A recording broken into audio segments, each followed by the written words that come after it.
আসসালামু আলাইকুম সবাইকে। আশা করি সকলেই ভালো আছেন। আমিও আলহামদুলিল্লাহ অনেক ভালো আছি। আজকে যাচ্ছি খালামনের বিয়ে অ্যাটেন্ড করতে ঢাকা থেকে ময়মনসিংহ। সকাল 6টায় এনা বাসে উঠে মাত্র 2 ঘন্টায় চলে আসলাম ময়মনসিংহ। ময়মনসিংহ স্টেশনে নেমে এরকম একটা অটো নিয়ে চলে যাব এখন বড়মনির বড় খালামনের বাসায়। চলে আসলাম বড়মনির বাসায়। আজকে হবে গায়ে হলুদের প্রোগ্রাম, কালকে হবে বিয়ে। সেজন্য বিয়ে বাড়িতে না গিয়ে বড়মনির বাসায় চলে আসলাম। আর এখন বিয়ে বাড়িতে অনেক ভিড়, গিয়ে রেস্ট নিতে পারবো না ঠিক মতন, তাই প্ল্যান করি আগে বড়মনির বাসায় যাব।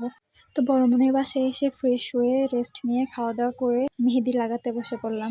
সবার মেহেদি সুন্দর করে লাগাইলে আমার নিজের হাতেরটা কোনোভাবেই সুন্দর করে লাগাইতে পারছিলাম না। আমার ধৈর্য ছিল না যে এটা মুছে আবার নতুন করে লাগাবো। এদিকে আমার ছোট বোন হুমায়রা আর আন্টি চলে যাচ্ছে আগে আগে। গায়ে হলুদের প্রোগ্রাম যেহেতু সন্ধ্যার পরে হবে, তাই আমরা সবাই যাবো সন্ধ্যার পর। এদিকে ও জুতা পরতে পারছিল না, তাই আমি জুতাটা পরিয়ে দিলাম। তো ওরা দুজন আগে চলে যাচ্ছে সবার সঙ্গে দেখা সাক্ষাৎ করার জন্য। তো আমরা সবাই যাব সন্ধ্যার পর। ওরা যাওয়ার পর আমি কিছুক্ষণ ঘুমিয়ে নিই, দেন ঘুম থেকে উঠে ঠিক করি কি পরে যাব, শাড়ির সঙ্গে কোনটা পরে গেলে মানাবে, তাই সব কিছু রেডি করে রাখি। ফাইনালি আমি রেডি হয়ে গেলাম, এখন বের হবো গায়ে হলুদের প্রোগ্রামে যাওয়ার জন্য। আমি আর বড়মনি বের হয়ে পড়লাম যাওয়ার জন্য। বের হয়ে এমন একটা অটো রিক্সা নিয়ে চলে যাবো এখন বিয়ে বাড়িতে। কি আর করার, আমাদের জন্য তো কেউ গাড়ি পাঠাবে না। দেখতে দেখতে চলে আসলাম বিয়ে বাড়িতে। এসে দেখি বিয়ে বাড়িতে কারেন্ট নেই। এটা কোনো কথা? বিয়ে বাড়িতে কারেন্ট নেই? অন্ধকারে ফোনের ফ্ল্যাশ অন করে চলে আসলাম ছাদে। ছাদে আসার সঙ্গে সঙ্গে কারেন্ট চলে আসছে।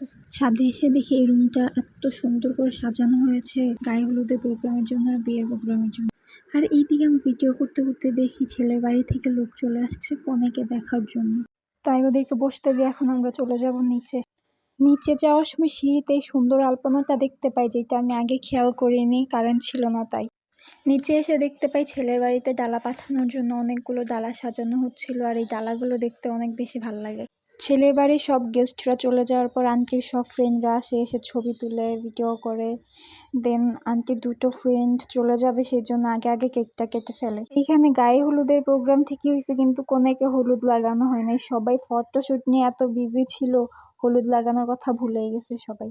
আন্টির ফ্রেন্ডরা চলে যায়, তারপর আমরা বাসার সবাই মিলে, সব কাজিন ফ্যামিলি মেম্বার্সরা মিলে এরকম করে বসে এক জায়গায় আড্ডা দেই, অনেক ছবি তুলি, ভিডিও করি। এই প্রথম আমি কোনো বিয়েতে গেছি যেখানে কোনো নাচ গান হয়নি, কোনেকে হলুদ লাগানো হয়নি, তবুও ভালো লাগছে। দেন গায়ে হলুদের প্রোগ্রাম শেষ, এখন চলে যাবো আমরা বাসায়। যেহেতু আসার সময় কারেন্ট ছিল না, তাই গেটের ভিউটা দেখাইতে পারি নাই, তাই এখন দেখালাম। তো আজকের ভিডিওটা এই পর্যন্তই। দেখার জন্য থ্যাংক ইউ সবাইকে। সবাই ভালো থাকবেন, সুস্থ থাকবেন, আমাদের জন্য দোয়া করবেন। আর আজকের ভিডিওটা কেমন লাগছে সেটাও জানাবেন। আর আমার ভিডিওতে অনেক ভুল ত্রুটি হয়, ভুল ত্রুটিগুলো সব ক্ষমা সুন্দর দৃষ্টিতে দেখবেন। আল্লাহ হাফেজ, সবাই ভালো থাকবেন।